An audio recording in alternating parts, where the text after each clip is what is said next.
UK launches anti-fibre-optic drone program.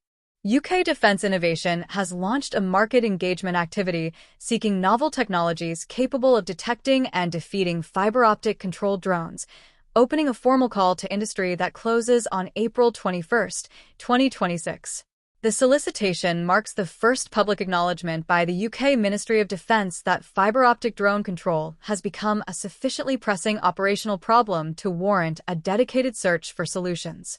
UKDI is running the market engagement on behalf of the MOD, inviting industry to submit novel ideas before midday British summer time on April 21st.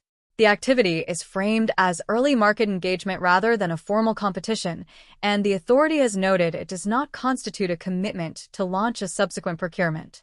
The specific threat driving the requirement is a drone variant that trails a thin fiber-optic cable behind it as it flies, using that physical tether to transmit control signals between operator and aircraft. Because the connection is optical rather than radio-based, it generates no electromagnetic emissions that conventional jamming equipment can target. Electronic warfare systems that detect and disrupt radio frequency signals, the standard countermeasure used against the vast majority of commercial and military drones, have no effect on a fiber-optic link. The operator's commands travel through glass rather than air, and no amount of radio frequency noise changes that. That immunity is what makes the fiber-optic drone a qualitatively different problem from the drone threats that NATO militaries have been racing to address since 2022. The enormous investment in radio frequency jamming, GPS spoofing, and drone detection radar that Western nations have made in response to drone warfare in Ukraine does not translate directly to this threat. A fiber-optic drone can fly through a dense electronic warfare environment and remain fully under operator control, meaning the defense as a unit believed it had may offer no protection against this specific variant. The war in Ukraine has served as the primary proving ground for this technology. Russian forces have deployed fiber-optic drones in growing numbers, using them to conduct first-person view attack missions against Ukrainian armor and positions in areas where Ukrainian jamming capability would otherwise degrade or destroy a conventional drone's control link.